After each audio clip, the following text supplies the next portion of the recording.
Vamos fazer uma pequena introdução ao sistema operacional Plan9, né?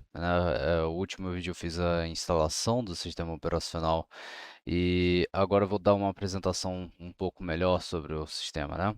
Ah, no vídeo anterior eu tinha falado que o sistema era composto por três componentes, mas na verdade é composto por quatro componentes: o CPU Server, o File Server, o Auth Server e o terminal. Todos eles podem vir de um único sistema ou de vários sistemas ao mesmo tempo e de várias redes diferentes. Então, não necessariamente um computador faz só uma coisa, faz todas as coisas ao mesmo tempo, quer dizer, ele, um computador pode servir para uma coisa só e ele pode interagir entre esses servidores de forma transparente pelo sistema de arquivos, né? Então, arquitetura, quatro componentes: CPU server, file server, auth server e o terminal. O, o CPU Server, ele é como se fosse o worker node do Kubernetes, né? Ele, ele é o processador onde tem os recursos da máquina, onde que você tem um processador, ou talvez os, os sistemas de storage, né? Os block storage. E tudo que você fizer do Plan9, né, como a gente estava falando aqui do, dos outros componentes, CPU Server, File Server, esses aqui, todos serão feitos em cima de uma CPU Server. Então você pode dizer que ele é comparável a um worker node do Kubernetes, né? E depois disso a gente tem o nosso File Server, que apesar do nome, ele não é exatamente um arquivo no mesmo sentido que o Unix, né? Ele funciona mais como um endpoint HTTP. Eles não só representam dados, mas recursos de outros sistemas, como processo no proc, sockets no net e arquivos de outros CPU servers e até janelas. Então, vou dar um exemplo aqui, a gente falando aqui já de janelas. eh, a gente pode mon- montar alguns serviços dentro do plenário como arquivos. Então, aqui a gente vai montar o nosso serviço Rio aqui, esse serviço Rio Glenda, e a gente vai montar ele no N window e a gente vai passar um comandinho extra para esse sistema chamado new, que aí ele vai criar uma nova janela. Então, quando você pode ver, ele criou uma nova janela com o nome com um ID novo, que se não fosse new, você poderia passar o ID da janela. E a gente pode interagir com essa janela usando o sistema de arquivos que ele apresenta. Então, por exemplo, se a gente usar passar teste para o NWindowText, se você ver aqui, eh, você aparece aqui o termo text. E se você, inclusive, você pode fazer o bind, né? Esse bind aqui é como se fosse o mount bind do Linux. Você pode fazer um bind desse, dessa, dessa pasta aqui no nosso barra dev e depois executar comandos. E todos esses comandos serão executados nessa janela. Se não fosse por isso, a gente ele só tomaria a conta dessa janela, né? É, Então, é assim que o Plan9 funciona. E como você pode perceber que depois que o sistema foi desmontado, a janela sumiu, né? Então, é assim que o Plan9 trabalha com arquivos. Arquivos não só representam dados em um HD, eles representam, ele representa o estado de um sistema que você está montando, né? Eles também funcionam em user space, como você pode ver aquele sistema de janelas é um user space, está em user space, e isso significa que você pode fazer seu próprio file server para representar suas outras coisas. De novo, ele parece muito mais um endpoint, um HTTP ou um REST do que um arquivo mesmo no Unix, né? Depois disso, nós temos o nosso auth server, né?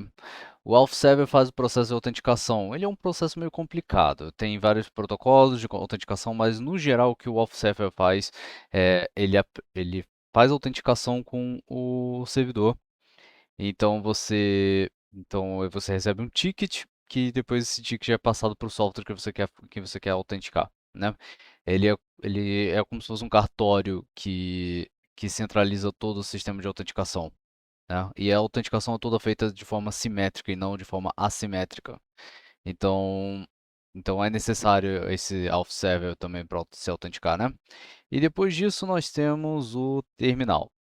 O terminal, que é a nossa visão do nosso namespace, ele pode interagir com compute servers e file servers, e ele pode ou não ter o seu próprio file server próprio. Aqui, se você ver aqui o nosso terminal, tu vai ver que ele está com esse termo aqui, term, né?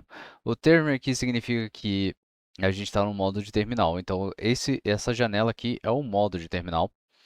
E e ele pode ou não ter um próprio file server. Aqui no caso, a gente está usando um file server próprio do próprio sistema para ter esse mount, né? Mas você pode ter o file server feito de um file server de outros compute, né? Inclusive você pode botar um terminal de um file server de uma CPU server. Então, então o terminal é como se fosse só uma maneira de você poder visualizar o que você está fazendo, né? E esses são os quatro componentes do Plan9, né? Bom, agora que a gente está já falou sobre os sistemas, vamos fazer a configuração para usar essa VM que eu fiz como CPU server, porque o terminal em si, a gente vai querer usar o terminal chamado Drawterm, que é um terminal para Linux que tem frame rate melhor, tem tudo melhor, é melhor do que ficar usando pelo VNC aqui da VM. Então, a primeira coisa que a gente vai fazer é configurar a nossa autenticação e o nosso usuário, né? Aqui, se você ver no dev SDC0, você vai ver que a gente tem as partições NVROM. Então, para configurar esse NVROM, ele é usado para fazer o nosso auth server. Ele contém informações para fazer autenticação, vai salvar as chaves a salt, as chaves de criptografia. Então, ele é uma partição bem pequenininha, normalmente 1 KB, 512 bytes, enfim. Então, a gente vai fazer só uma vai gerar arquivos, dados para esse NVRAW, né? Então, vou colocar aqui o nosso usuário, que eu vou usar o guesswho para autenticar.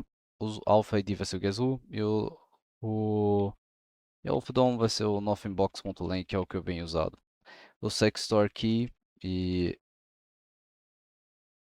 essas senhas são para essas senhas aqui. O Sexstore Key é a chave de criptografia e esse aqui são as senhas para criptografar o Sexstore, né? Enfim, agora a gente tem o nosso chave de criptografia, então a gente vai vai montar o KeyFS. Eu já tinha configurado antes em um negócio, em um negócio anterior, mas já falando aqui, quando a gente faz esse auth KeyFS, ele monta um sistema de arquivos no MNT Keys que lê os nossos dados. Eu já tinha configurado uma autenticação para mim, mas só que eu vou fazer de novo aqui só para mostrar. E para gerar um sistema de autenticação, a gente vai usar o auth change user com o nome do usuário, né? Aqui no caso vou querer botar a chave, mas vocês não vão ter esse prompt. Então vou colocar a senha. Não vou colocar o senha de inferno pop secret. Deixar tudo por padrão. Esse never, senha de não expira e tudo vazio. Então, agora o Auth Server foi no Auth Server agora a gente tem o é, nosso Guess Who, que tem todas as senhas, todos os arquivos aqui, JavaSkey, Expire, a chave aqui vai estar criptografada e, enfim, tudo para criptografar, né? Agora antes de a gente iniciar com um novo usuário, a gente vai criar um usuário também para o file server. Lembra que esses componentes são todos separados, são todos bem independentes. Então você tem que configurar o usuário no auth server, configurar o usuário no file server e depois a gente vai configurar o CPU server. Ah, com isso, a gente vai para configurar o nosso file server, a gente tem o nosso serve hgfs.cmd. O, Na instalação anterior, a gente usou o HJFS para fazer o sistema de arquivos padrão, né? Então a gente vai usar o hjfs.cmd e se você ver no manual de administração do HJFS, ah, você vai ver todos os comandos que você pode mandar via echo para o HJFS. Então, o que a gente vai usar é o nosso new user, ok? Então a gente vai fazer o nosso novo usuário e a gente vai escrever em modo de append. Nota esses dois barras, essas duas setas aqui para o hjfs.cmd. E com isso, você criou um novo usuário no HJFS, sem permissão nenhuma. Inclusive, você pode ver o usuário que foi criado no HJFS, no HJFS, no amd/md/users, né? Que se você dá uma olhada aqui que tem dentro, ele tem algo parecido com passwords, no etc password. E aqui agora você consegue ver que a gente criou o nosso Guess Who aqui. Agora a gente vai adicionar nosso usuário a também certos grupos aqui nesse file system. A gente vai querer adicionar o nosso usuário ao grupo sys e upas, né? Eu acho que só o sys e o upas vai estar bom, mas a gente pode também adicionar no doc e no font. Mas eu acho que vamos só adicionar no sys e no upas e ver o que funciona. Para adicionar esse usuário, a gente vai colocar o new user, ah, o nome do grupo e vai adicionar nosso usuário. E se você for ver aqui para a gente dar uma verificada, agora você consegue ver que agora nosso usuário está nesse grupo. Então eu vou só executar esse comando aqui de novo para o nosso upas. Upas é para e-mail, que ainda não cheguei a configurar, mas só que eu vou aprender, vou te ensinar para vocês como. Então, aqui a gente tem o nosso, agora como você pode ver, a gente tem o nosso ao lenda Guess Who.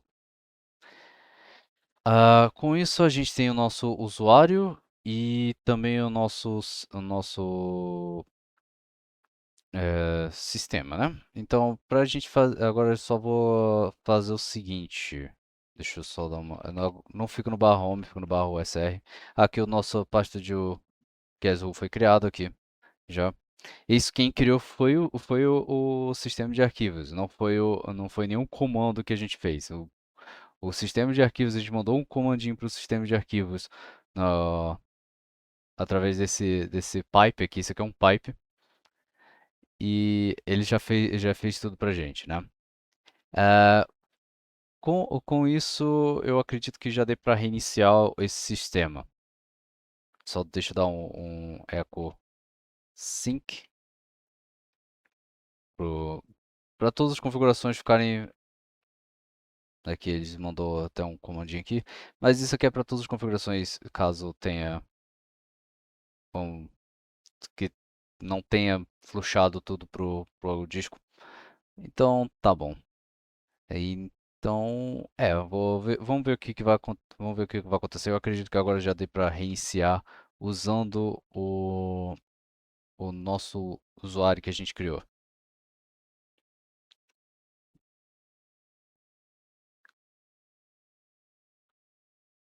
Ele está reiniciando o sistema, fazendo todas as verificações. E aqui a gente voltou para cá, né? E aqui a gente vai usar o nosso file server com esse comando. E antes a gente usaria o Glenda, né? Mas agora a gente vai usar o nosso usuário. O que que esse usuário é? É o que a gente chama de host owner no Plenai, né? O host owner é o dono de todos os arquivos, todos os arquivos, todos os discos, todos os recursos da máquina, da CPU nesse sistema. Então a gente está dizendo que o Guess Who é o dono dessa máquina agora.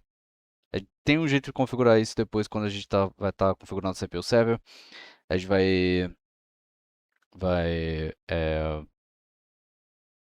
vai configurar tudo direitinho. Vai deixar isso aqui tudo automático. Agora ele está iniciando. Ok, agora ele falou que não conseguiu iniciar nada porque tem que executar um comando. Todo usuário novo tem que executar um novo comando chamado sys lib new user. E agora o comando foi criado no nosso sistema de janela e agora a gente está como guess who. E se você ver, também a gente consegue ver o dono da máquina. Agora a gente está com guess who, o host owner. Antes ele mostraria o Glenda, mas agora a gente está com guess who como dono da máquina. E agora como a gente já configurou o nosso usuário e a nossa senha aqui. Agora a gente vai começar a configurar o CPU Server. Antes disso, a gente vai editar um arquivo que se chama libndb local. Libndb local, ele é como se fosse um arquivo de configuração de hosts, né? Igual do hosts do Linux, mas só que ele tem um formatinho melhorzinho. Mas e também tem uma outra coisa, e também tem uma outras coisas que você tem que notar. Note que um file server pode ser usado por vários CPU servers, né? Então para configurar um hostname, ele precisa do MAC address do, do NIC, né? Do NIC, eu tô esquecendo as palavras da placa de rede. O MAC address da placa de rede e o nome do sistema. Isso vai fazer com que o CPU server ou o terminal saiba dizer quem que ele é apenas pelo nick que ele está executando, né? Então a gente vai usar, então a gente vai modificar aqui um pouco, a gente vai adicionar aqui o nosso IP, que eu já tenho um IP já meio que já configurado para mim. Ah, e também o nosso IP mask, que é o de classe 3. O nosso IP Gateway que vai ser o nosso 192.168.0.1. DNS, DNS eu não tem por enquanto. Eu vou usar o, não, o DNS não vou usar nada. O Alpha a gente vai usar que é o Quasar, é o mesmo sistema Quasar. O, o DNS DOM, o DNS DOM é o nosso DNS DOM vai ser o nothingbox.len. CPU vai ser o Quasar SMTP. SMTP a gente não tem SMTP, mas vai ser o Quasar também. É, note que eu estou copiando daqui de cima, né? Eu estou só configurando aqui as coisas aqui de cima. E aqui também configuro um sistema mais simplesinho. Esse aqui é mais para configurar um CPU server, esse aqui é para configurar um terminal. Então a gente já configurou o nosso terminal, Nosso CPU server já sabe que ele é um nome, ou que ele é o hostname Quasar. Isso aqui vai ser útil também porque você consegue fazer configurações para ele executar alguns comandos antes de iniciar.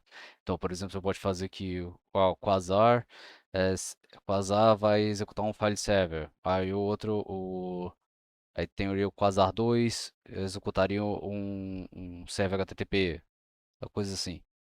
Então, é bem parecido com o Kubernetes aqui um pouco. E por enquanto é isso. Opa. Agora a gente vai começar a configurar o nosso CPU server. Para configurar o nosso CPU server, a gente vai montar o nosso NineFat.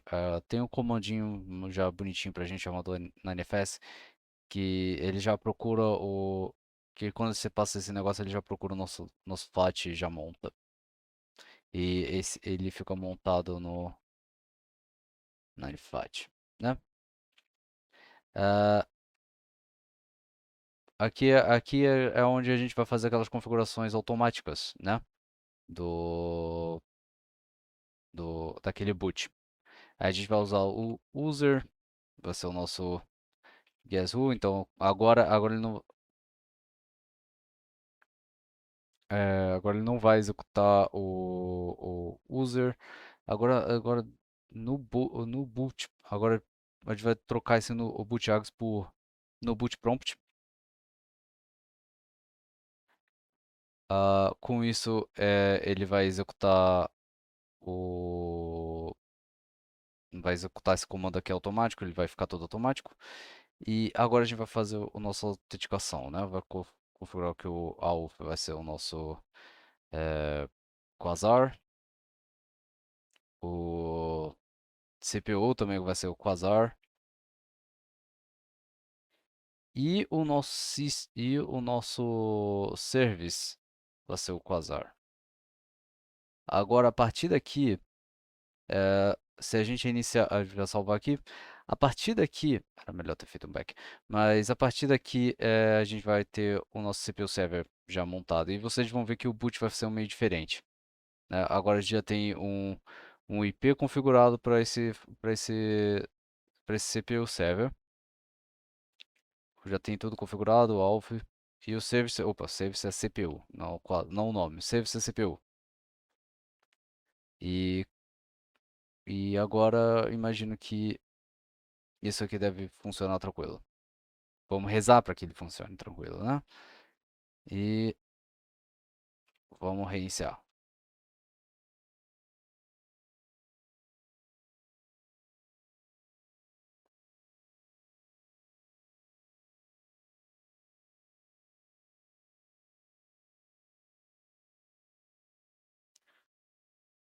Vamos. Ele tá. Hum, deu permission denied ainda pro ADM. Eu teria que adicionar algo. Eu teria que fazer algum comandinho aqui extra. É só pra.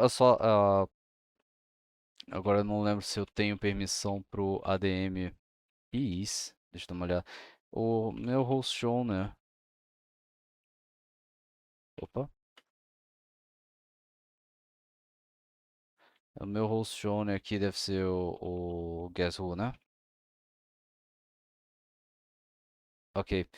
O que que aconteceu agora é que a gente tem já está tudo configurado, tudo direitinho, é tudo direitinho para o CPU server, então ele não vai aparecer nenhuma tela. Mas a gente tem um problema que deu um erro de permissão para ler as autenticações. Então a gente vai provavelmente ter algum problema com relação à administração, né? Então a gente vai montar o nosso NiFAT aqui e a gente vai editar tudo por terminal mesmo. Então vamos lá. Eh, Deixa eu ver, tá tudo aqui. E a gente vai usar o Edge. Se vocês nunca usaram o Edge para editar coisa, agora vocês vão ver como é que é. A gente vai trocar só o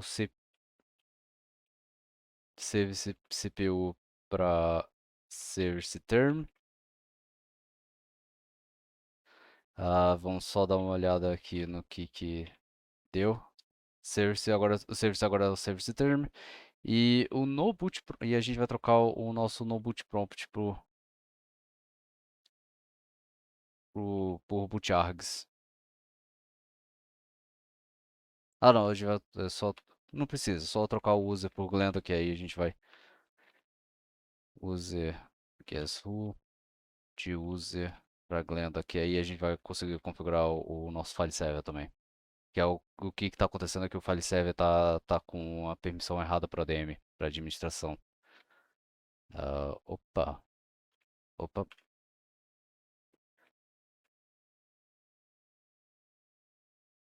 Hum, agora você não quer trocar o user. Entendi.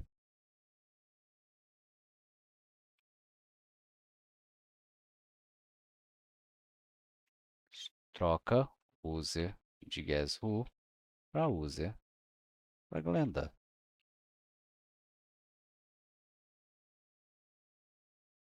Hum. Ok, depois de batalhar um pouquinho com algum comando errado que estava acontecendo, deve ter sido algum buffer, um buffer errado. Mas agora depois de trocar o usuário, agora é só dar o W e o Q e reiniciar reiniciar e rezar.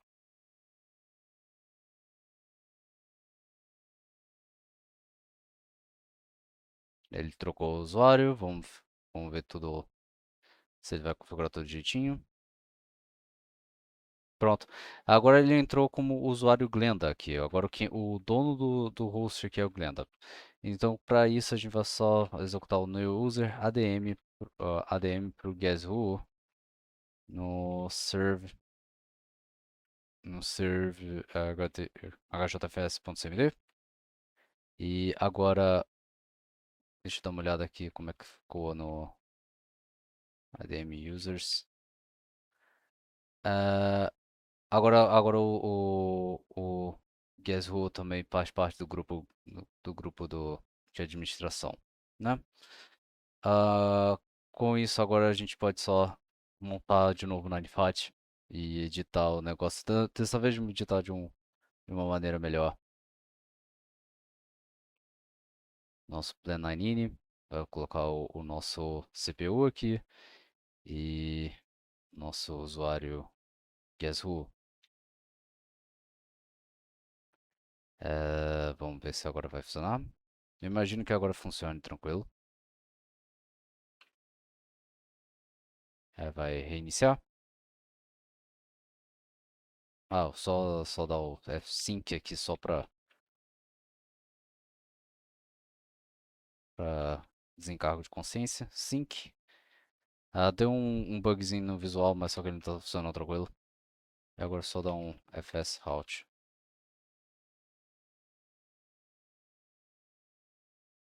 Ok.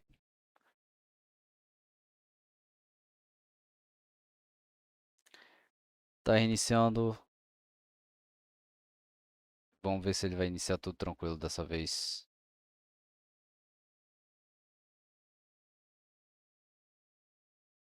Pronto, agora foi. Agora não deu problema de autenticação. E agora a gente tem o nosso CPU server.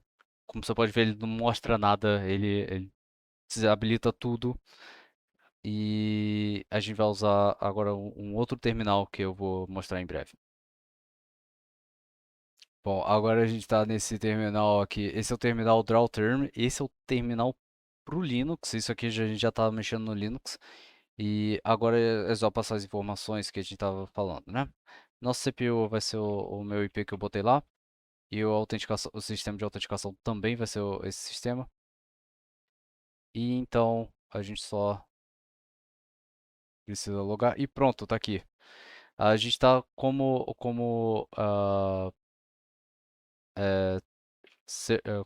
host, CPU server. Por enquanto a gente ainda não fez o file server ser exposto, mas a gente também pode fazer depois o file server ser exposto para adicionar outros CPU servers nesse mesmo file system, inclusive em várias arquiteturas. E agora a gente tem um terminal melhor para trabalhar, para fazer as coisas que a gente precisa fazer. E inclusive agora também com o nosso usuário, que se você ver aqui, o dev. host João, né, ao nosso Guess Who e o meu usuário Guess Who. Tudo tranquilo. E é isso por enquanto. Obrigado, tchau.